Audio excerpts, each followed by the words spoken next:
ফেনীর ছাগলনাইয়া উপজেলার গোপাল ইউনিয়নের দুর্গাপুর গ্রামের ফজলুর রহমান ও হাফেজা খাতুনের দ্বিতীয় পুত্র প্রবাসী মোহাম্মদ দেলোয়ার হোসেন প্রায় ৩০ বছর প্রবাস জীবন শেষে ২০১৬ সাল থেকে কৃষি কাজের সাথে সম্পৃক্ত হয়ে একজন আদর্শ কৃষক হয়ে উঠেছেন। সংসারে তার এক স্ত্রী, ২ ছেলে ও ২ মেয়ে। কৃষিকাজ করেই তার সংসার জীবন ভালোভাবে অতিবাহিত করে চলেছেন। গত সোমবার বিকেলে তার বিভিন্ন কৃষি ক্ষেত পরিদর্শন করতে গেলে তিনি জানান, ২০২৪-এর আগস্টের শেষের দিকে ভয়াবহ বন্যায় ব্যাপক ক্ষতির শিকার হয়েছেন। বন্যা পরবর্তী কৃষি সম্প্রসারণ অধিদপ্তর ছাগলনাইয়া ফেনীর সহযোগিতায় তিনি ঘুরে দাঁড়ানোর চেষ্টা করছেন। এবছর তিনি ৫০ শতক জমিতে বাহুবলী জাতের টমেটো চাষ করছেন। চারা গাছ লাগানোর ৪৫ দিন পর টমেটো বিক্রি শুরু করবেন। শুধু টমেটো বিক্রি করে লাখ টাকা আয় করার আশা বুকে বেঁধে রেখেছেন। শুধু টমেটো উৎপাদনই নয়, মরিচ, বেগুন, মূলা, মাল্টা, লেবু, আপেল কুল, সরিষা, পুকুরে মাছ চাষ, কলা, আখসহ বিভিন্ন মৌসুমি সবজি উৎপাদন করে বাজারজাত করেন কৃষক দেলোয়ার। গত বছর তিনি ৫০ শতক জমিতে ড্রাগন ফল গাছ লাগিয়েছিলেন। বন্যায় সব গাছ নষ্ট হয়ে গেছে। টমেটো উৎপাদন শেষ হলে তিনি আবারও ড্রাগন ফল উৎপাদনে মন দিবেন বলেও আশা প্রকাশ করেন। ৪০ শতক জমিতে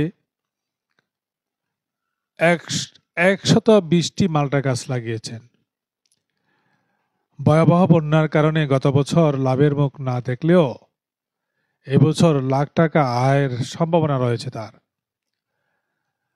আরও ৪০ শতক জমিতে সরিষা চাষ করে সাংসারিক তেলের চাহিদা মেটানোর পর বাজারজাত করেন তিনি। তিনি জানান, সরিষা চাষে খরচ কম, লাভ বেশি। আর তার ২টি ব্যক্তিগত পুকুরে মাছ চাষ করেন। মাছের খাবার হিসেবে তারই উৎপাদিত সরিষার খোল উল্লেখযোগ্য। পুকুরে রুই, কাতল, তেলাপিয়া ইত্যাদি মাছ চাষ করেও লাখ লাখ টাকা আয় করে থাকেন কৃষক দেলোয়ার। শুধু শীত মৌসুমে সবজি উৎপাদনই নয়, ১২ মাসেই কৃষিকাজের সাথে জড়িত কৃষক দেলোয়ার হোসেন। বর্ষার সময়ে এইসব জমিতে তিনি ধান উৎপাদন করে থাকেন। তার মাল্টা বাগান ঘুরে দেখা যায়, গাছে ফুল আসছে। মাল্টা ফল পরিপূর্ণ খাবার উপযুক্ত হতে অক্টোবর মাস পর্যন্ত অপেক্ষা করতে হবে তাকে। গত বছর যদি বন্যায় মাল্টা বাগান ক্ষতিগ্রস্ত না হতো, তাহলে লাখ টাকা আয় করতে পারতেন। এবছর মাল্টায় লাভের মুখ দেখবেন, সেই স্বপ্ন চোখে তার। কৃষক দেলোয়ারকে অনুসরণ করে আরও কয়েকজন সবজি উৎপাদন করছেন, যা দিয়ে পুরো উপজেলা চাহিদা মিটিয়ে অন্য উপজেলায়ও সরবরাহ করা হচ্ছে। ৮ম শ্রেণী পাশ করার পর দারিদ্র্যের কারণে আর বেশি পড়াশোনা করতে পারেননি দেলোয়ার হোসেন। সংসারের সচ্ছলতা আনতে ১৯৮৯ সালে ২ লাখ টাকা খরচ করে দুবাইতে পাড়ি জমান তিনি। কিন্তু ভাগ্যের পরিবর্তন হয়নি। ভাগ্য পরিবর্তনের জন্য বিদেশে ৩০ বছর আপ্রাণ চেষ্টা করলেও খালি হাতে দেশে ফিরেন তিনি। জীবনের পড়ন্ত বিকেলে বিদেশে থাকাকালীন সিদ্ধান্ত নেন, দেশে ফিরে বাকি জীবন কৃষিকাজ করে সংসার চালাবেন। দেশে ফিরে ২০১৬ সাল থেকে শুরু করেছেন কৃষিকাজ। তিনি স্বাবলম্বী হয়েছেন এবং পথ দেখাচ্ছেন অন্যান্যদেরও। ছাগলনাইয়া উপজেলা কৃষি কর্মকর্তা সাবকাত রিয়াদ জানান, দেলোয়ার হোসেন একজন আদর্শ কৃষক। তার মাল্টা বাগান খুবই সুন্দর ছিল। বন্যায় ক্ষতিগ্রস্ত হওয়ায় সৌন্দর্য হারিয়েছে, আস্তে আস্তে ঘুরে দাঁড়ানোর চেষ্টা করতেছে।